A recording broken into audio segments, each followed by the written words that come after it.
ಯಾರು ರಾಸಾಯನಿಕ ಉಪಯೋಗಿಸಿ ಕೃಷಿ ಮಾಡ್ತಿದ್ದೀರಾ ನೀವೆಲ್ಲ ಇನ್ನೂ 10th ಸ್ಟ್ಯಾಂಡರ್ಡ್ ಇದ್ದೀರಾ. ಫಾರ್ಮಿಂಗ್ ಬ್ಯಾಕ್ಗ್ರೌಂಡ್ ಇಲ್ಲ ಅಂದವರು ಏನು ಮಾಡಬೇಕು? Chemical farming is not the default farming. ರಾಸಾಯನಿಕ ಕೃಷಿ ಒಂದೇ ಎಲ್ಲ ಅಲ್ಲ. PU ಬೋರ್ಡಲ್ಲಿ ಪಬ್ಲಿಷ್ ಮಾಡಿರೋ ಬುಕ್ನೇ ತಗೋಬೇಕು ಅಂತ PU ಬೋರ್ಡ್ ಹೇಳಲ್ಲ. ನಾನು ಹೊರಗಡೆಯಿಂದ ಏನೂ ತರಬಾರ್ದು, ಝೀರೋ ಇನ್ಪುಟ್. ರಾಸಾಯನಿಕ ಮುಕ್ತ ಕೃಷಿಗೆ ಬರಲಿಕ್ಕೆ ನಿಮ್ಗೆ 2 ವರ್ಷ ಸಾಕು. ಪ್ರಕೃತಿನ ಹಾಳು ಮಾಡಿ ಮಾಡೋ ಅಂಥದ್ದು ಕೃಷಿನೇ ಅಲ್ಲ. ನಾವು ಉದಾಹರಣೆಗಳಾಗಬೇಕು, ಅದು ಎಲ್ರಿಗೂ ಸಾಧ್ಯ ಇದೆ. ನಾನು 8 ವರ್ಷ ಕೃಷಿಯಲ್ಲಿದ್ದು ಆ ಡಿಫ್ರೆನ್ಷಿಯೇಷನ್ನೇ ಮಾಡ್ಕೊಂಡಿಲ್ಲ, ಮತ್ತೆ PUC ಹುಡುಗನ ಥರ ಮಾತಾಡ್ತಿದ್ದೀನಿ ಅಂದರೆ 8 ವರ್ಷ ಕೃಷಿ ಮಾಡೇನು ಪ್ರಯೋಜನ ಆಯಿತು? ಪ್ರಕೃತಿನಲ್ಲಿ ಕಲಿಯೋದು ಎಷ್ಟಿದೆ? ಇನ್ನು 3 ಜನ್ಮ ಬಂದರೂ ನನಗೆ ಈ ಪ್ರಕೃತಿನ ಅರ್ಥ ಮಾಡ್ಕೊಳಕ್ಕಾಗಲ್ಲ. ಆಮೇಲೆ ಸಾವಯವದಲ್ಲೂ ಆಗಬಹುದಾದಂತಹ ವ್ಯತ್ಯಾಸಗಳನ್ನು, ಮೋಸಗಳನ್ನು ಗುರುತಿಸುವಂಥ ಒಂದು ಮೆಚ್ಯೂರಿಟಿ ನಮಗೆ ಬರ್ತಾ ಹೋಗುತ್ತೆ. ಆ ಹಂತಕ್ಕೆ ನಾವು ಬರಲೇಬೇಕು. ನಾವು ಕೃಷಿ ಪ್ರಾರಂಭ ಮಾಡುವಾಗ ನಮಗೆ ಮಾಹಿತಿ ಎಲ್ಲಿಂದ ಸಿಗುತ್ತೆ, ಯಾರಿಂದ ತಿಳ್ಕೊತೀವಿ ಅಂತ. ನಮ್ಮ ಸಾಕಷ್ಟು ನಾವು ಕೃಷಿಕ ಕುಟುಂಬದಲ್ಲಿ ಬಂದಿರೋರು, ನಮ್ಮ ತಂದೆ ಅಥವಾ ತಾತ ಕೃಷಿ ಮಾಡ್ತಿದ್ದಾರೆ, ಅವರಿಂದ ನಾವು ತಿಳ್ಕೊಳ್ತೀವಿ. ಅಮ್ಮ ಹೇಳ್ತಾರೆ, ಅಜ್ಜಿ ಹೇಳ್ಕೊಡ್ತಾರೆ, ನೆರೆಹೊರೆಯವರು ಹೇಳ್ಕೊಡ್ತಾರೆ. ಅದು ಫಸ್ಟ್ ಸ್ಟೇಜ್ ಆಫ್ ಲರ್ನಿಂಗ್ ನಮ್ಮಲ್ಲಿ ಸಿಗುತ್ತೆ. ಕೆಲವರಿಗೆ ಅವಕಾಶ ಇರುತ್ತೆ, ಅಂದರೆ ನಮ್ಮ ತಂದೆ ತಾತ ದೊಡ್ಡಮ್ಮ ಅಜ್ಜಿ ಅವ್ರು ನಮ್ಗೆ ಹೇಳ್ಕೊಟ್ಟಿರ್ತಾರೆ, ನಾವು ಅವರಿಂದ ನೋಡಿ ಕಲಿತಿರ್ತೀವಿ ಅಥವಾ ಕೇಳ್ತೀವಿ ಹೋಗಿ ಒಂದೇ ಮನೇಲಿದ್ದಾಗ. ಕೆಲವು ನವಕೃಷಿಕರಿಗೆ ಏನಾಗುತ್ತೆ, ನಿಮ್ಮ ಫ್ಯಾಮಿಲಿನಲ್ಲಿ ಆ ಬ್ಯಾಕ್ಗ್ರೌಂಡ್ ಇಲ್ಲದೆ ಇರ್ಬೋದು, ಫಾರ್ಮಿಂಗ್ ಬ್ಯಾಕ್ಗ್ರೌಂಡ್ ಇಲ್ಲದೆ ಇರ್ಬೋದು. ಆ ಥರ ಇದು ಇವಾಗಿದೆ. ಸೊ ನನ್ನ ಫ್ಯಾಮಿಲಿನಲ್ಲಿ ಬ್ಯಾಕ್ಗ್ರೌಂಡ್ ಇಲ್ಲ, ಫಾರ್ಮಿಂಗ್ ಬ್ಯಾಕ್ಗ್ರೌಂಡ್ ಇಲ್ಲ ಅಂದವರು ಏನು ಮಾಡಬೇಕು? ಎಲ್ಲಿ ಮಾಹಿತಿ ತಗೋಬೇಕು? ಯಾವ ಮಾಹಿತಿ ತಗೊಂಡು ಯಾವ ರೀತಿ ಕೃಷಿ ಪದ್ಧತಿ ಅಳವಡಿಸ್ಕೋಬೇಕು? ರಾಸಾಯನಿಕ ಕೃಷಿ ಮಾಡಬೇಕೆ, ರಾಸಾಯನಿಕ ರಹಿತ ಕೃಷಿ ಮಾಡಬೇಕೆ? ಆ ಕೃಷಿ ಮಾಡಲಿಕ್ಕೆ ನನಗೆ ಎಲ್ಲಿ ಮಾಹಿತಿ ಸಿಗುತ್ತೆ, ಯಾರು ನನಗೆ ಹೇಳ್ಕೊಡ್ತಾರೆ? ಆ ಒಂದು ಪ್ರಶ್ನೆ ಬರುತ್ತೆ.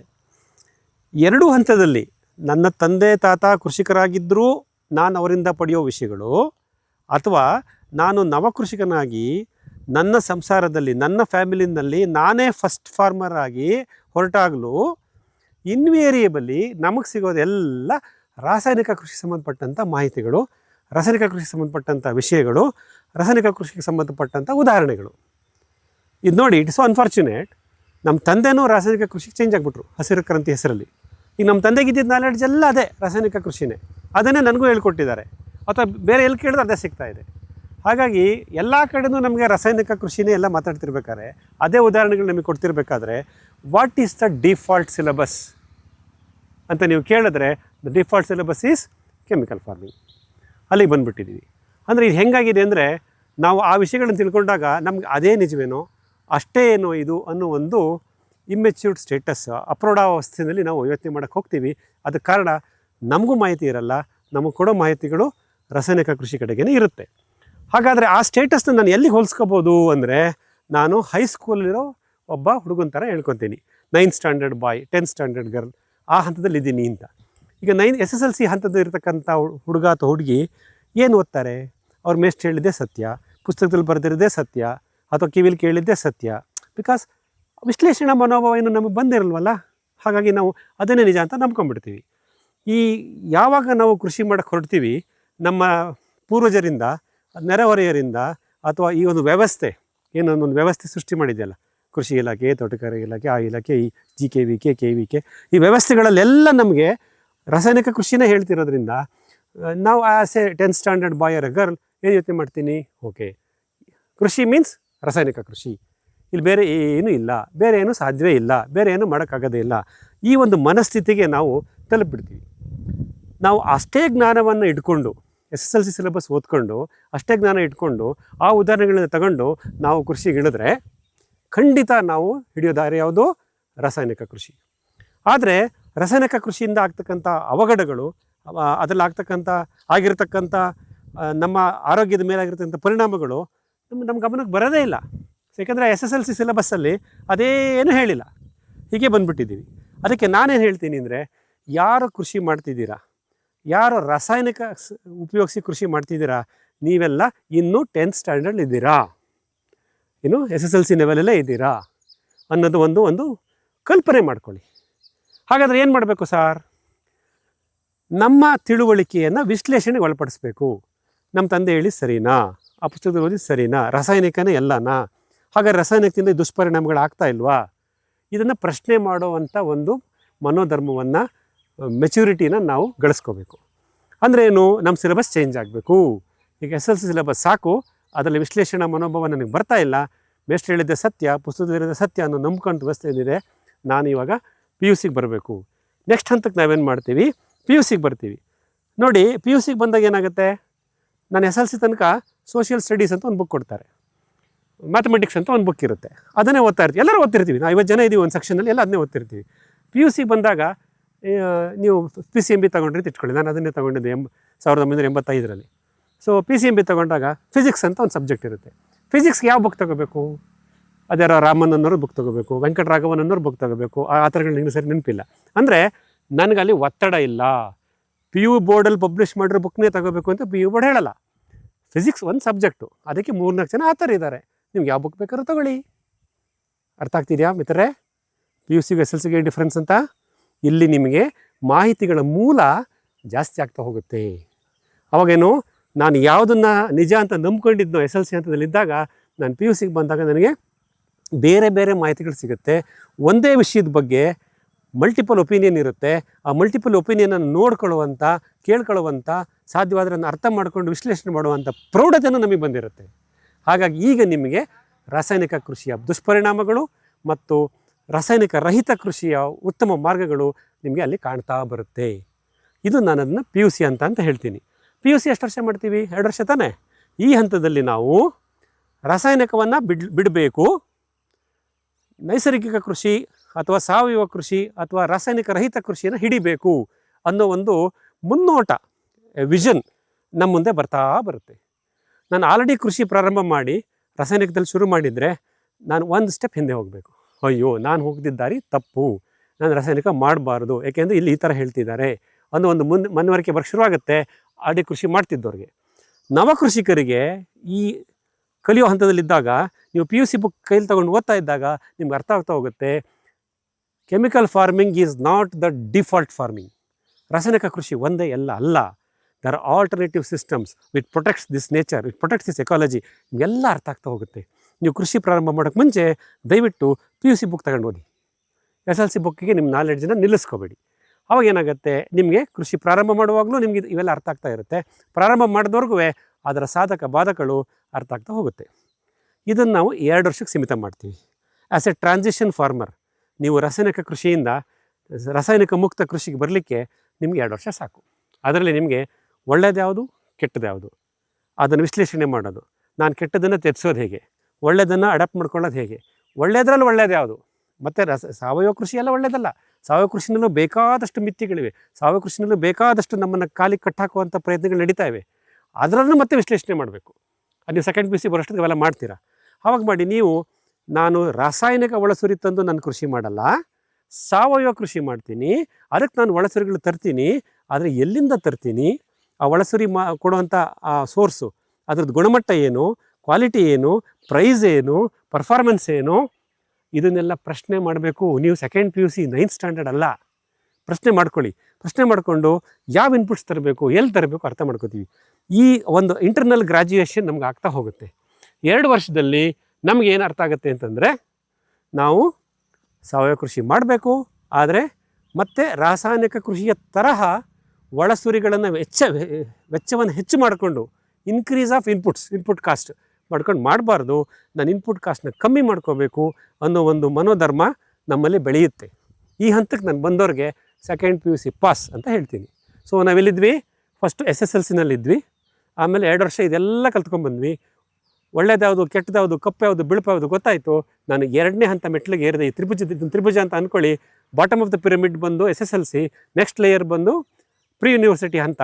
ಅಲ್ಲಿ ನಾವು ರಾಸಾಯನಿಕ ಮತ್ತು ಸಾವಯವವನ್ನು ಗುರುತಿಸುವಂಥ ಸಾಮರ್ಥ್ಯ ಗಳಿಸ್ಕೊತೀವಿ.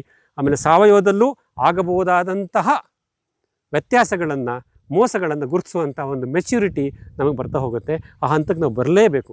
ಆವಾಗ ನೀವು ಪಿ ಯು ಸಿ ಲೆವೆಲಲ್ಲಿ ಸೆಕೆಂಡ್ ಸ್ಟೆಪ್ಪಲ್ಲಿ ಇದ್ದೀರಾ. ನೆಕ್ಸ್ಟ್ 3ನೇ ಸ್ಟೆಪ್ಗೆ ಹೋಗ್ತೀವಿ. SLC ನೋಡಿದ್ವಿ, ಪಿ ಯು ಸಿಗೆ ಬಂದ್ವಿ. ಪಿ ಯು ಸಿ ಆದಮೇಲೆ ಏನು ಮಾಡ್ತೀವಿ, ಗ್ರ್ಯಾಜುಯೇಷನ್ಗೆ ಹೋಗ್ತೀವಿ, ಡಿಗ್ರಿ ಮಾಡೋಕ್ಕೆ ಹೋಗ್ತೀವಿ, ಡಿಗ್ರಿ ಕ್ಲಾಸ್ಗೆ ಹೋಗ್ತೀವಿ. ಸೊ ಡಿಗ್ರಿ ಕ್ಲಾಸಲ್ಲಿ ಏನಾಗುತ್ತೆ, ನನಗೆ ಫರ್ದರ್ ಫೋಕಸ್ ಸಿಗುತ್ತೆ. ಇನ್ನು ನೋಡಿ, ಎಲ್ಲ ಡಿಗ್ರಿ ತೊಗೋತೀವ. ನಾವು PCMB ತೊಗೊಂಡಿರೋರು BSc ತೊಗೋತೀವಿ. BSc ಕೆಮಿಸ್ಟ್ರಿನೋ, BSc ಬಾಟ್ನಿ ಝುವಾಲಜಿನೋ ತೊಗೊಳ್ತೀವಿ. ನೀವು ಅಕೌಂಟ್ಸ್ ತೊಗೊಂಡಿರೋರು BCom ತೊಗೊತೀರ, BBM ಏನೋ ಒಂದು ಇರುತ್ತಲ್ವಾ. ಅಂದರೆ you start looking at what is called area of specialisation. ಯಾವುದೋ ಒಂದು ಸಬ್ಜೆಕ್ಟಲ್ಲಿ ನಾವು ಆಳವಾಗಿ ಹೋಗ್ತಾ ಇರ್ತೀವಿ.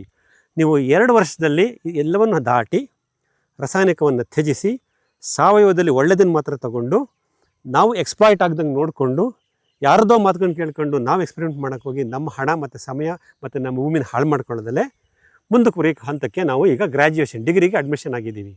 ಇಲ್ಲಿ ಡಿಗ್ರಿಗೆ ಅಡ್ಮಿಷನ್ ಆದಾಗ ನಮಗೆ ಕೆಲವು ಸಬ್ಜೆಕ್ಟ್ಗಳ ಬಗ್ಗೆ ನನಗೇನು ಆಸಕ್ತಿ ಇದೆಯೋ ಅದ್ರ ಬಗ್ಗೆ ನಾನು ಜಾಸ್ತಿ ಮಾಹಿತಿ ತಗೊಳ್ತಾ ಹೋಗ್ತೀನಿ. ಅದನ್ನು ನನ್ನ ತೋಟದಲ್ಲಿ ಡೆವಲಪ್ ಮಾಡೋಕ್ಕೆ ಹೋಗ್ತೀನಿ. ಉದಾಹರಣೆಗೆ ನನಗೆ ಅರಣ್ಯ ಕೃಷಿ ಬಗ್ಗೆ ಆಸಕ್ತಿ ಬರ್ಬೋದು, ಆಗ್ರೋ ಫಾರೆಸ್ಟ್ರಿ ಅಂತ ಹೇಳ್ತೀವಿ, ಅದು ನನ್ನ ಸಬ್ಜೆಕ್ಟು. ನನಗೆ ಡಿಗ್ರಿ BSc ಅಥವಾ BE 3 ರಿಂದ 4 ವರ್ಷದ ಪದವಿ. ಸೊ ನಾನು ಫಸ್ಟ್ ಇಯರ್ ಡಿಗ್ರಿಗೆ ಅಡ್ಮಿಷನ್ ಆದಾಗಲೇ ನಾನು ಅರಣ್ಯ ಕೃಷಿನ ಅಲ್ಲಿ ಇಟ್ಕೊಂಡಿರ್ತೀನಿ. 3 years from now, 5 years from now ನನ್ನ ತೋಟ ಅರಣ್ಯ ಕೃಷಿ ಆಗಬೇಕು. ಉದಾಹರಣೆಗೆ ನಾನು ಹೇಳಿದ್ದು ಈ ಥರದಲ್ಲಿ. ಆಮೇಲೆ ನಾನು ಹೊರಗಡೆಯಿಂದ ಏನೂ ತರಬಾರ್ದು, 0 ಇನ್ಪುಟ್, ಬಿದ್ದ ಮಳೆ ನೀರಲ್ಲೇ ನಾನು ಕೃಷಿ ಮಾಡ್ತೀನಿ. ನಾನು ಮಳೆ ಆಶ್ರಿತ ಕೃಷಿ ಮಾಡ್ತೀನಿ. ನನಗೆ ಹೊರಗಡೆಯಿಂದ ನೀರು ಬಂದರೂ ಬೈಪಾಸ್ ಮಾಡಿಬಿಡ್ತೀನಿ. ನಾನು ತೋಟದಲ್ಲಿ ಬೋರ್ವೆಲ್ ಕೊರೆಯಲ್ಲ. ಈ ಎಲ್ಲ ಕನ್ವಿಕ್ಷನ್ಸ್ ನೀವು ಬೆಳೆಸ್ಕೊತೀರ. ಅದು ನಿಮ್ಮ by the time you graduate yourself, ನೀವು ಪದವೀಧರರಾದಾಗ ನೀವು ಆ ಹಂತಗಳನ್ನು ತಲುಪೋಕ್ಕೆ ಇಲ್ಲಿ ಇಟ್ಕೊಂಡಿರ್ತೀರ. ಈ 3 ರಿಂದ 4 ವರ್ಷದಲ್ಲಿ ನಾವು ನಮ್ಮ ತೋಟದಲ್ಲಿ ಆ ಕ್ರಮಗಳನ್ನು ಅಳವಡಿಸ್ತೀವಿ. ನಮ್ಮ ಮಣ್ಣನ್ನು ಪರಿವರ್ತನೆ ಮಾಡ್ಕೊತೀವಿ. ಎಕಾಲಜಿ, ಬಯೋಡೈವರ್ಸಿಟಿ ಅದೇ ಥರ ಕ್ರಿಯೇಟ್ ಮಾಡ್ಕೊತೀವಿ. ನಮ್ಮ ಅಲ್ಟಿಮೇಟ್ ಏಮ್ ಇದೆ, it may be agro forestry, it may be permaculture, it may be natural farming without rain dependent, ಮಳೆ ಆಶ್ರಿತ ಕೃಷಿ, ಏನೋ ಒಂದು ಕಲ್ಪನೆ ತಗೊಳ್ಳಿ. There are so many subjects. But ಅದೆಲ್ಲವೂ ರಾಸಾಯನಿಕ ರಹಿತವಾಗಿರುತ್ತೆ, ಪರಿಸರ ಪ್ರಿಯವಾಗಿರುತ್ತೆ. ಬಹಳ ಇಂಪಾರ್ಟೆಂಟು. ಯಾಕಂದರೆ ಎನ್ವೈರ್ನಮೆಂಟಲ್ ಫ್ರೆಂಡ್ಲಿ. ಯಾಕಂದರೆ ಪ್ರಕೃತಿನ ಹಾಳು ಮಾಡಿ ಮಾಡುವಂಥದ್ದು ಕೃಷಿಯೇ ಅಲ್ಲ. ಕೃಷಿ ಪ್ರಕೃತಿಯ ಒಂದು ಭಾಗ. ಪ್ರಕೃತಿ ಏನು ಹೇಳುತ್ತೆ, ಅಪ್ಪ ಒಂಚೂರು ಕೃಷಿ ಮಾಡಿಕೊಂಡು ಒಂದು 4 ಕಾಳು ಭತ್ತ ಬೆಳ್ಕೊಂಡು ಅಕ್ಕಿ ಬೆಳ್ಕೊಂಡು ತಿನ್ಕೊಂಡು ಬದುಕು ಅಂತ ನಮ್ಗೆ ಹೇಳಿದೆ. ಪ್ರಾಣಿ ಪಕ್ಷಿಗಳು ಒಂಚೂರು ಆಹಾರ ವಸತಿ ಮಾಡಿಕೊಂಡು ಅಂತ ಕೇಳುತ್ತೆ. ಪ್ರಕೃತಿ ಮೇಲೆ ಕೊಟ್ಟರೆ ಅಷ್ಟೇ ಜವಾಬ್ದಾರಿ. ಪ್ರಕೃತಿ ಮೇಲೆ ಅತ್ಯಾಚಾರ ಮಾಡೋದು ನಮ್ಗೆ ಹೇಳಿಲ್ಲ. ನೀವು ಇದೆಲ್ಲ ಬಂತಾ. ಸೊ ನಾನು ಡಿಗ್ರಿ ಮಾಡ್ಕೊಳ್ಳೋದ್ರೊಳಗಡೆ ನನಗೆ ಸಾಕಷ್ಟು ಕ್ಲಾರಿಟಿ ಬಂದಿರುತ್ತೆ. ಒಂದು ಮೂಲ ಗುರಿ ಇಟ್ಕೊಂಡಿರ್ತೀನಿ. ಆ ಮೂಲ ಗುರಿ ಹತ್ರ ನಾನು ಹೋಗ್ತಾ ಇರ್ತೀನಿ. ಎಂಡ್ ಆಫ್ 4 years ನಮಗೆ ನಮ್ಮ ತೋಟದಲ್ಲಿ ಬದಲಾವಣೆ ಆಗಿರುತ್ತೆ, ನಮ್ಮ ಮನಸ್ಸಿನಲ್ಲಿ ಬದಲಾವಣೆ ಆಗಿರುತ್ತೆ. ನಮ್ಮ ಇದೇನು ಪರಿಸರ ನಾವಿಲ್ಲಿ ನಿರ್ಮಾಣ ಮಾಡ್ತಾ ಇದ್ದೀವಲ್ಲ, ಇದರಲ್ಲಿ ಅದು ಎದ್ದು ಕಾಣ್ತಾ ಇರುತ್ತೆ. ನೋಡಿ, ನೀವು ಗ್ರ್ಯಾಜುಯೇಷನ್ ಮುಗಿದ ಮೇಲೆ ಹೈಸ್ಕೂಲ್ ಟೀಚರ್ ಆಗ್ಬೋದಾ? ಆಗ್ತಿರ ತಾನೆ? ಅದೇನೋ ಮಾಡ್ತಾರಲ್ಲ, B.Ed, TCH, BZ ಏನೋ ಮಾಡ್ತಿರಲ್ಲ. ಸೊ ಇದು ಒಂಥರ ನಿಮಗೆ ಟ್ರೈನ್ ದ ಟೀಚರ್ ಥರ ಆಗಿಬಿಡುತ್ತೆ. ಎಲ್ಲಿಗೆ ಬರಬೇಕು ನಾವು ಅಂದರೆ, ನಾನು ಇವತ್ತು ಕೃಷಿ ಪ್ರಾರಂಭ ಮಾಡಿ 3 ರಿಂದ 5 ವರ್ಷದೊಳಗಡೆ ನಾನು 10 ಜನ SSLC ಹುಡುಗರಿಗೆ ಮೆಂಟರಿಂಗ್ ಮಾಡೋ ಥರ ಇರಬೇಕು. ಯಾವ ಕಡೆ ಮೆಂಟರಿಂಗ್ ಮಾಡಬೇಕು? ನನ್ನ ಒಂದು ಏನು ಪರಿಸರ ಸ್ನೇಹ ಕೃಷಿ ಪದ್ಧತಿ ಇದೆಯಲ್ಲ, ಆ ಕಡೆಗೆ ಮೆಂಟರ್ ಮಾಡಬೇಕು. I should become a teacher for 10th standard people and tell them not to do chemical farming, not to create any hazardous in their farms. ಈ ಒಂದು ಪ್ರಬುದ್ಧತೆ, ಜ್ಞಾನ ನಾವು ಸಂಪಾದನೆ ಮಾಡ್ಕೋಬೇಕು. ಅದನ್ನು ಪ್ರಾಕ್ಟಿಕಲ್ಲಾಗಿ ನಮ್ಮ ತೋಟದಲ್ಲಿ ಆ ಒಂದು ವಾತಾವರಣನ ಸೃಷ್ಟಿ ಮಾಡಿರಬೇಕು. We become an examples. ನಾವು ಉದಾಹರಣೆಗಳಾಗಬೇಕು. ಅದು ಎಲ್ರಿಗೂ ಸಾಧ್ಯ ಇದೆ. ನವ ಕೃಷಿಕರಿಗೂ ಸಾಧ್ಯ ಇದೆ. ಕೃಷಿ ಪರಂಪರೆಯಿಂದ ಬಂದಿಲ್ಲದೆ ಇರೋ ಕೃಷಿಕರಿಗೂ ಸಾಧ್ಯತೆ ಇದೆ. ಕೃಷಿ ಪರಂಪರೆಯಿಂದ ನನ್ನಂಥ ಕೃಷಿ ಪರಂಪರೆಯಿಂದ ಬಂದವ್ರಿಗೂ ಸಾಧ್ಯತೆ ಇದೆ. ಇದನ್ನು ಉಪಯೋಗಿಸ್ಕೊಂಡು ನಾವು ಒಂದು ಹಂತಕ್ಕೆ ಬರ್ತೀವಿ. ಅಂದರೆ we are able to communicate to others. ಇದು ಒಂದು ಮುಖ್ಯ. ನೆಕ್ಸ್ಟ್ ಏನಾಯಿತು? ಡಿಗ್ರಿ ಆಯ್ತಲ್ವಾ, ನೆಕ್ಸ್ಟ್ ಮಾಸ್ಟರ್ ಡಿಗ್ರಿಗೆ ಹೋಗೋಣ. ಸರಿ, ಮುಂದಕ್ಕೆ ಏನು ಮಾಡ್ತೀವಿ ನಾವು? MSc MComನೋ ME ಏನೋ ಮಾಡೋಕ್ಕೆ ಹೋಗ್ತೀವಲ್ವ. ಅಲ್ಲೇನು ಹೇಳ್ತಾರೆ ನಮ್ಮ ಕಾಲೇಜ್ ಸಿಲೆಬಸ್ ಏನು ಹೇಳುತ್ತೆ? ಅಕೌಂಟೆನ್ಸಿನಲ್ಲಿ ಯಾವುದೋ ಒಂದು ಸಬ್ಜೆಕ್ಟ್ ತಗೋ, ಫಿಸಿಕ್ಸಲ್ಲಿ ಯಾವುದೋ ಒಂದು ಸಬ್ಜೆಕ್ಟ್ ತಗೋ, ಅದನ್ನು ಮಾಸ್ಟರ್ ಮಾಡ್ಕೊ ಅಂತ ಹೇಳುತ್ತೆ ಸಿಲೆಬಸ್, ಯೂನಿವರ್ಸಿಟಿ ಸಿಲೆಬಸ್ಸು. ಈಗ ನಾವು ಹುಡ್ಕೊಂಡಿರೋದು ಅರಣ್ಯ ಕೃಷಿ ಅಂತ ಅಂದ್ಕೊಳ್ಳೋಣ. ಉದಾಹರಣೆಗೆ ನಾನು 5 ವರ್ಷ ಆಯಿತು ಕೃಷಿ ಶುರು ಮಾಡಿ. ನನ್ನ ಅರಣ್ಯ ಕೃಷಿ ನನ್ನ ಮೂಲ ಗುರಿಯಾಗಿತ್ತು. ನಾನು ಆ ಕಡೆ ಬಂದುಬಿಟ್ಟಿದ್ದೀನಿ. ನನ್ನ ತೋಟದಲ್ಲಿ ಅರಣ್ಯ ಕೃಷಿಯ ವಾತಾವರಣ ಎಲ್ಲ ಕಡೆ ಕ್ರಿಯೇಟ್ ಆಗ್ತಾ ಇದೆ, ಮಾಡಿದ್ದೀನಿ. ಅರಣ್ಯ ಕೃಷಿನಲ್ಲಿ ಇನ್ನೇನು ಮಾಡ್ಬೋದು? ಸಾಂಬಾರ ಬೆಳೆಗಳನ್ನು ಜೋಡಿಸ್ಬೋದೆ, ಔಷಧೀಯ ಸಸ್ಯಗಳನ್ನು ಬೆಳೆಸ್ಬೋದೆ. ಯಾಕೆಂದರೆ ಏನು ಹೇಳ್ತೀರಾ, ಒಳ್ಳೆ ವಾತಾವರಣ ಸೃಷ್ಟಿ ಮಾಡಿಬಿಟ್ಟಿದ್ದೀರಾ ನಿಮ್ಮ ತೋಟದಲ್ಲಿ 5 ವರ್ಷದಲ್ಲಿ ಕಷ್ಟಪಟ್ಟು. ಈ ಅರಣ್ಯ ಕೃಷಿಯ ವಾತಾವರಣದಲ್ಲಿ ನಾನು ಏನು ಒಂದು ಅಮೂಲ್ಯ ಮುತ್ತು ರತ್ನಗಳನ್ನೇ ನಾನು ಬೆಳಿಬೋದು. ಅದು ಯಾವುದು ಅನ್ನೋದು ಐಡೆಂಟಿಫೈ ಮಾಡಿಕೊಂಡು, ಫಿಸಿಕ್ಸಲ್ಲಿ ನ್ಯೂಕ್ಲಿಯರ್ ಫಿಸಿಕ್ಸು, ಅಕೌಂಟೆನ್ಸಿನಲ್ಲಿ ಯಾವುದೋ ಒಂದು ಕಂಪನಿ ಸೆಕ್ರೆಟರಿ ಲಾ, ಅಥವಾ ನಿಮ್ಮ ಆರ್ಟ್ಸಲ್ಲೇ ಯಾವುದೋ ಒಂದು ನನಗೆ ಗೊತ್ತಲ್ಲ ಯಾವುದೋ ಒಂದು ಕಾಂಬಿನೇಷನ್ನು ತೊಗೊತೀವಲ್ವಾ. That's where we do master degree. ಅಲ್ಲಿಗೆ ಬರ್ತೀವಿ ನಾವು. 5 ವರ್ಷದ ನಂತರ ನಮ್ಮ ಕೃಷಿನಲ್ಲಿ ಯಾವ ರೀತಿ ಅನುಭವ ಪಡ್ಕೊಂಡಿರ್ತೀವಿ ಅಂದರೆ, ನಾವು we get in to the research mode, ಸಂಶೋಧನಾ ಹಂತಕ್ಕೆ ಹೋಗ್ತೀವಿ. ಯಾಕೆಂದರೆ ನೋಡಿ ಸ್ನೇಹಿತರೆ, ನಾನು ಈ ತೋಟದಲ್ಲಿ 10 ವರ್ಷದಿಂದ ಇದ್ದೀನಿ. ಇದು ಇಂಚು ನನಗೆ ಪರಿಚಯ ಆಗಿರಬೇಕಲ್ವಾ. ಇಲ್ಲಿ ಬೆಳೆದಿರೋ ಪ್ರತಿ ಗಿಡಗಳು ನನಗೆ ಪರಿಚಯ ಆಗಿರಬೇಕಲ್ವಾ. ಯಾವಾಗ ಮಳೆ ಬರುತ್ತೆ, ಯಾವ ಪೂರ್ವದ ಗಾಳಿ ಬೀಸುತ್ತೆ, ಯಾವ ಪಶ್ಚಿಮದ ಗಾಳಿ ಬೀಸುತ್ತೆ, ಎಲ್ಲ ನನಗೆ ಗೊತ್ತಲ್ವಾ. I have learned everything in this farm. ಈ ಅರಣ್ಯ ಕೃಷಿ ಬೆಳೆಸಿರೋನೇ ನಾನು. ಇದರಲ್ಲಿ ನಾನು ನೆಕ್ಸ್ಟ್ ವ್ಯಾಲ್ಯೂಡೇಷನ್ಸ್ ಏನು ಮಾಡ್ಬೋದು, ನೆಕ್ಸ್ಟ್ ಏನು ತೊಗೊಂಡು ಹೋಗ್ಬೋದು, ಯಾವುದ್ರಲ್ಲಿ ರಿಸರ್ಚ್ ಮಾಡ್ಬೋದು, ಯಾವುದ್ರಲ್ಲಿ ಫೋಕಸ್ ಮಾಡ್ಬೋದು, ಆ ನಿರ್ಧಾರ ಮಾಡುವಂಥ ಪ್ರಬುದ್ಧತೆ ನಮಗೆ ಬಂದಿರಲೇಬೇಕು. ಇಟ್ಸ್ ಸೋ ಅನ್ಫಾರ್ಚುನೇಟ್, ನಾನು 8 ವರ್ಷ ಕೃಷಿಯಲ್ಲಿದ್ದು ಆ ಡಿಫ್ರೆನ್ಷಿಯೇಷನ್ನೇ ಮಾಡ್ಕೊಂಡಿಲ್ಲ. ಮತ್ತೆ PUC ಹುಡುಗನ ಥರ ಮಾತಾಡ್ತಿದ್ದೀನಿ ಅಂದರೆ 8 ವರ್ಷ ಕೃಷಿ ಮಾಡೇನು ಪ್ರಯೋಜನ ಆಯಿತು? ಸೆನ್ಸ್ ಆಫ್ ಮೆಚ್ಯೂರಿಟಿ ನಮಗೆ ಬರಬೇಕಲ್ವಾ, ಫೀಲ್ಡ್ ಎಕ್ಸ್ಪೀರಿಯನ್ಸ್ ಆಗಬೇಕಲ್ವಾ, ಪ್ರಕೃತಿಯಿಂದ ನಾವು ಕಲ್ತಿರ್ಬೇಕಲ್ವಾ. ಈ ಹಂತದ ಕಡೆಗೆ ನಮ್ಮ ಬೌದ್ಧಿಕ ಬೆಳವಣಿಗೆ ಆಗಿದ್ದರೆ ಮಾತ್ರ ನೀವು ಕೃಷಿನಲ್ಲಿ ಒಂದು ಹಂತಕ್ಕೆ ಬಂದಿದ್ದೀರಾ ಅಂತ. ಎಷ್ಟು ಲಕ್ಷ, ಎಷ್ಟು ಕೋಟಿ, ಲಕ್ಷ ಕೋಟಿ ಯಾವುದೇ ನೆನಪಿಗೆ ಬರಲ್ಲ, ಬೇಕಿಲ್ಲ ನಮಗೆ. ಫೈನಾನ್ಷಿಯಲ್ ಗೋಲ್ಸ್ ಬೇಕಿಲ್ಲ, that will fulfil it self. So ನೀವು ಈ ಕಡೆ ಗಮನ ಕೊಡಿ ಅಂತ ಹೇಳ್ತೀನಿ. ಸೊ ಇದು ನಮ್ಮ master degree programme, 6 to 8 years from date of starting your farming. ನೀವು 2025ನೇ ಇಸ್ವಿ ಇವತ್ತು ನೀವು ಕೃಷಿ ಪ್ರಾರಂಭ ಮಾಡಿದ್ರೆ 2032-33ನೇ ಇಸ್ವಿಗೆ ನೀವು ಒಂದು ಯಾವುದೋ ಒಂದು ಸಬ್ಜೆಕ್ಟಲ್ಲಿ ಯಾವುದೋ ಒಂದು ಪ್ಲಾಟ್ಫಾರ್ಮಲ್ಲಿ ರಿಸರ್ಚ್ ಮಾಡ್ತಾ ಇರ್ತೀರ. ಎಲ್ಲಿ? ನಿಮ್ಮ ತೋಟದಲ್ಲಿ, ನಿಮ್ಮ ಕೃಷಿ ಭೂಮಿನಲ್ಲಿ. ಆ ರಿಸರ್ಚ್ ಮಾಡೋಕ್ಕೆ ಬೇಕಾದಂಥ ಪ್ಲಾಟ್ಫಾರ್ಮ್ನ ನೀವೇ ಕ್ರಿಯೇಟ್ ಮಾಡ್ಕೊಂಡು ಬಂದಿರ್ತೀರ. ಇಲ್ಲೊಂದು ಅರಣ್ಯ ಕೃಷಿ ಆಗ್ತಿದೆ ನಾಳೆ ಅಂದರೆ, ಇಲ್ಲ ನೂರಾರು ಅರಣ್ಯ ವೃಕ್ಷಗಳು ಬಂದಿದೆ ಅಂದರೆ ಆ ಗಿಡ ಹಾಕಿರೋರು ಯಾರು? ನಾನು. ಅದಕ್ಕೆ ನೀರು ಕೊಟ್ಟಿರೋನು ಯಾರು? ನಾನು. ಅದನ್ನು ಕಾಪಾಡಿರೋನು ಯಾರು? ನಾನು ಕಟ್ಟಿದ ಅರಣ್ಯ ಇದು. ಇದರಲ್ಲಿ ನಾನು ಏನು ಬೇಕಾದ್ರೂ ನಾನು ಯಾವುದೇ ನೋಡಿ, ನಾನು ಎಕ್ಸ್ಪೆರಿಮೆಂಟ್ ಮಾಡ್ಬೇಕಾದ್ರೆ ಆ ಗಿಡ ತುಳಿದು ಮುರಿದು ಮಾಡ್ತೀನ? ಇಲ್ಲ. ಯಾಕೆ ನನ್ನ ಮಗು ಇದು, ಅದೇ ಥರ ಬೆಳೆಸಿರ್ತೀನಿ. ಅದಕ್ಕೆ ಸಂಬಂಧಪಟ್ಟಾಗ ನಾನು ಇಲ್ಲಿ ರಿಸರ್ಚ್ ಮಾಡ್ತೀನಿ. ಆ ಒಂದು ಸಂವೇದನಶೀಲತೆ ಅಂತ ಹೇಳ್ತೀವಲ್ಲ, ಸೆನ್ಸಿಟಿವಿಟಿ, ಅದನ್ನ ಬೆಳೆಸ್ಕೊಂಡ್ಬಿಡ್ತೀವಿ. That is called maturity. If you build sensitivity towards things in your farm, towards the nature, that is called maturity. ಆ ಒಂದು ಬೌದ್ಧಿಕತೆಯನ್ನು ನಾವು ಗಳಿಸ್ಕೊಂಡು ಯಾವುದೋ ಒಂದು ಪದ್ಧತಿನಲ್ಲಿ ರಿಸರ್ಚ್ ಮಾಡೋಣ. ಕಲಿಯೋದು ತುಂಬ ಇದೆ. ಅದನ್ನು ಪ್ರಪಂಚಕ್ಕೆ ನಾವು ಹೋಗುವಾಗ ಯಾವುದೋ ಒಂದು ಅಮೂಲ್ಯವಾದ ಜ್ಞಾನವನ್ನು ಈ ಪ್ರಪಂಚಕ್ಕೆ ಬಿಟ್ಟು ಹೋಗ್ಬೋದಲ್ವ. ಈ ಅವಕಾಶ ನೈಸರ್ಗಿಕ ಕೃಷಿಗೆ ಬಿಟ್ಟು ಇನ್ಯಾರಿಗಿದೆ? ಪ್ರಕೃತಿನಲ್ಲಿ ಕಲಿಯೋದು ಎಷ್ಟಿದೆ. ಇನ್ನು 3 ಜನ್ಮ ಬಂದರೂ ನನಗೆ ಈ ಪ್ರಕೃತಿನ ಅರ್ಥ ಮಾಡ್ಕೊಳಕ್ಕಾಗಲ್ಲ. ಯಾಕೆಂದ್ರೆ ನಾವು ಪ್ರಕೃತಿನ ಒಂದು ಲಾಭದ ದೃಷ್ಟಿಯಲ್ಲಿ ನೋಡ್ತಾ ಇದ್ದೀವಿ. ಮಣ್ಣು ತುಂಬ್ಕೊಂಡೋಗಿ ಮಾರ್ಬಿಟ್ಟು ಬದುಕಬೇಕು, ಮರಳು ತುಂಬ್ಕೊಂಡೋಗಿ ಮಾರ್ಬಿಟ್ಟು ಬದುಕಬೇಕು, ಕಲ್ಲು ಬಂಡೆ ಹೊಡೆದು ಮಾರ್ಬಿಟ್ಟು ಬದುಕಬೇಕು, ಮರಗಳನ್ನು ಕಡಿದು, ಇದನ್ನೇ ನಾವು ಕಲ್ತಿರೋದು SLCನಲ್ಲಿ. ಅದೇ ಹಂತದಲ್ಲಿ ಹೋಗ್ತೀವಾ? ಇಲ್ಲ. ನಾವು ಪ್ರಕೃತಿ ಮೇಲೆ ಮಾಡಿರ್ತಕ್ಕಂಥ ಈ ಅತ್ಯಾಚಾರಗಳು ಸಾಕು, ಪ್ರಕೃತಿನ ಕಾಪಾಡೋಣ ಅನ್ನೋ ಮನೋಭಾವನೆ ಬಂದಾಗ ಈ ಜೀವನ ಸಾಕಾಗಲ್ಲ ಸ್ನೇಹಿತರೆ. 3-4 ಜನ್ಮ ಎತ್ತು ಬರಬೇಕು ನಾವು ಈ ಪ್ರಕೃತಿನ ಅರ್ಥ ಮಾಡ್ಕೊಳ್ಳೋ ಜೊತೆ ಬದುಕೋಕ್ಕೆ. ನಾನೇನು ಹೇಳ್ತೀನಿ ಅಂದರೆ, ನೋಡಿ, ಬೆಳಗ್ಗೆ ಎದ್ದ ತಕ್ಷಣ ಆ ಬೆನ್ನು ಕಟ್ಕೊಳ್ಳೋ ಮಿಷನ್ಗೆ ಬ್ಯಾಕ್ ಪ್ಯಾಕ್ ಸ್ಪೇರ್ ಅಂತೀವಿ. ವಿಷ ತುಂಬಿಕೊಂಡು ಬೆಳಗ್ಗೆ ಎದ್ದು ನಮ್ಮ ತೋಟಕ್ಕೆ ಭೂಮಿಗೆ ಹೋಗ್ಬಿಡ್ತೀವಿ ವಿಷ ಹೊಡಿಯೋಕ್ಕೆ. ಆ ವಿಷ ನಾವು ಗಿಡಕ್ಕೆ ಮಾತ್ರ ಭೂಮಿಗೆ ಮಾತ್ರ ಹೊಡೆದಿರ್ತೀವ. ನನಗೆ ಬಂದಿರಲ್ವಾ? ಅದೇ ಕೈಲಿ ಊಟ ಮಾಡೋದು ನನಗೆ ಬರಲ್ವಾ? ನನ್ನ ಮನೆಗೆ ಬರಲ್ವಾ? ಅದನ್ನು ಅನ್ನ ತಿಂದೋ ನಿಮಗೆ ಬರಲ್ವಾ? ಅಂದರೆ ನಾವೆಲ್ಲ ಒಂದು ರೀತಿ ಪ್ರತಿದಿನ ವಿಷಯದಲ್ಲೇ ಮುಳುಗಿ ಹೇಳ್ತಾ ಇದ್ದೀವಿ. ನಾವಲ್ಲ, ರಾಸಾಯನಿಕ ಕೃಷಿ ಮಾಡೋರು, ಅದಕ್ಕೆ ಸಂಬಂಧಪಟ್ಟಂಥ ವ್ಯವಸ್ಥೆಗಳು. ಸೊ ನಾನು ಅವ್ರಿಗೇನು ಹೇಳ್ತೀನಿ ಅಂದರೆ, ಸಾಕು, ಎಷ್ಟು ದಿವಸ ವಿಷ ಬೆನ್ನಿ ಕಟ್ಕೊಂಡು ತಿರುಗ್ತೀರಾ? ಮೈ ಮೇಲೆಲ್ಲ ಸುರ್ಕೊಂತೀರಾ? ನೀವು ತಿಂತಿರೋ ವಿಷ, ಸುರ್ಕೊಂಡಿರೋ ವಿಷ ಎಲ್ಲೋಗಿದೆ ಅಂದ್ಕೊಂಡಿದ್ದೀರಾ? ಅದೆಲ್ಲ ಬಂದು ನಿಮ್ಮ ಗಂಟ್ಲಲ್ಲಿ ನಿಂತ್ಕೊಂಡಿದೆ. ಸಮುದ್ರ ಮಥನ ಮಾಡಿದಾಗ ವಿಷ ಬಂತಂತೆ. ರಾಕ್ಷಸರು ಇದು ನಿಮ್ಮ ಪಾಲು ಅಂತ ದೇವತೆಗಳಿಗೆ ಬಿಟ್ರಂತೆ. ದೇವರಿಗೆ ಹೆದರಿ ನಡ್ಕೋಬಿಟ್ರಂತೆ, ಈ ಘಟಕವರ್ಗ ವಿಷ ಯಾರಪ್ಪ ಕುಡಿಯೋದು ಅಂತ. ಆವಾಗ ಶಿವ ಮುಂದೆ ಬಂದಂತೆ. ಶಿವ ಅಂದರೆ ಯಾರು? ಅತ್ಯದ್ಭುತ ಶಕ್ತಿ ತಾನೇ, is an ultimate god. So ಅವನು ಆ ವಿಷಯವನ್ನು ಪ್ರಶ್ನೆ ಮಾಡಿ ಇಲ್ಲಿ ಕೈಗೆ ಇಟ್ಕೊಂಡಂತೆ, ಇಲ್ಲಿ ನಿಂತ್ಕೊಳ್ಳಿ ಅಂತ. ಅದೇನಾಯಿತು? ಅದಕ್ಕೆ ಶಿವನಿಗೆ ಇವತ್ತು ನಾವೇನು ಹೇಳ್ತೀವಿ? ನೀಲಕಂಠ ಅಂತೀವಿ, ವಿಷಕಂಠ ಅಂತೀವಿ. ಕೇಳಿದ್ದೀರಾ ಶಿವನ ಅನ್ವರ್ತನಾಮ? ಶಿವನಿಗೆ ಯಾಕೆ ಅನ್ವರ್ತನಾಮ ಬಂತು ನೀಲಕಂಠ ವಿಷಕಂಠ ಅಂದರೆ, ಸಮುದ್ರ ಮಥನದಲ್ಲಿ ಬಂದಂಥ ವಿಷಯವನ್ನು ತಾನು ಕುಡಿದು ಎಲ್ಲ ದೇವತೆಗಳನ್ನು ಕಾಪಾಡ್ದ. ನೀಲಕಂಠ ಅನ್ನೋ ಶಬ್ದ ನಿಮಗೆ ಪರಿಚಯ ಇದೆಯಾ? ನೋಡಿ, ನಮ್ಮ ಕರ್ನಾಟಕ ರಾಜ್ಯದ ರಾಜ್ಯ ಪಕ್ಷಿ ನೀಲಕಂಠ. ಇವತ್ತು ಬೆಳಗ್ಗೆ ನಾವು ಇಲ್ಲಿ ಓಡಾಡ್ತಿರ್ಬೇಕಾದ್ರೆ ನಮ್ಮ ಮರದಲ್ಲಿ ಬಂದಿದೆ. ಸಾಕಷ್ಟು ಪಕ್ಷಿಗಳಲ್ಲಿ ಓಡಾಡುತ್ತೆ, ಯಾಕೆಂದರೆ ನಾನು ಪ್ರಕೃತಿಯ ಸೃಷ್ಟಿ ಮಾಡ್ತಾ ಇದ್ದೀನಿ. ಸೊ ಆ ನೀಲಕಂಠ ನೋಡಿದಾಗ ಅನ್ನಿಸ್ತು, ನೀನೇನೋ ಪಕ್ಷಿ ನೀಲಕಂಠವಾಗಿ ಇರ್ತೀಯ, ನೀಲಕಂಠವಾಗಿ ಹೋಗ್ತೀಯ. ಆದರೆ ನಾನು ರಾಸಾಯನಿಕ ಕೃಷಿಕ, ನಾನಲ್ಲ, ರಾಸಾಯನಿಕ ಕೃಷಿ ಮಾಡೋರು, ಕೃಷಿಕ ಮಾಡೋರು, ಅವ್ರು ದಿನಾ ವಿಷ ಕುಡಿತಾರಲ್ಲಪ್ಪ, ಅವರು ನೀಲಕಂಠರಾಗ್ತಾರಲ್ಲ. ಪಕ್ಷಿ ಥರ ಅದೇ ಥರ ಹೋಗೋಕ್ಕಾಗಲ್ಲ. ಶಿವನ ಥರ ನಮ್ಗೆ ಆಧ್ಯಾತ್ಮಿಕ ಶಕ್ತಿನೂ ಇಲ್ಲ. ಎಷ್ಟು ದಿವಸ ನಾವು ಕುಡಿದಿರೋ ವಿಷ ಗಂಟಲಲ್ಲಿರುತ್ತೆ ಅಂದ್ಕೊಂಡಿದ್ದೀರಾ? ಅದು ಇಳಿಲೇಬೇಕಲ್ವ? ಜಠರಕ್ಕೆ ಹೋಗಲೇಬೇಕಲ್ವ? ನರನಾಡಿಗಳು ಹರಳಲೇಬೇಕಲ್ಲ? ಪರಿಣಾಮ ಏನು? ವಿಷಪೂರಿತವಾಗಿ ಅಲ್ವಾ? ಪೂತನಿ ಹೇಗೆ ವಿಷ ಏರಿ ಸತ್ಲೋ ಹಾಗೆ ನಾವು ವಿಷ ಕೂಡ ಸಾಯಬೇಕಾಗತ್ತೆ. ಈ ಕೃಷಿ ಬೇಕಾ? ಈ ವಿಷರಹಿತ ಕೃಷಿ ಬೇಕಾ? ವಿಷಮುಕ್ತ ಕೃಷಿಗೆ ಬರೋದು ಬೇಡವಾ? ಯೋಚನೆ ಮಾಡಿ. ಬದಲಾವಣೆ ನಿಮ್ಮಿಂದನೇ ಪ್ರಾರಂಭವಾಗಲಿ ಅಂತ ಹಾರೈಸ್ತೀನಿ.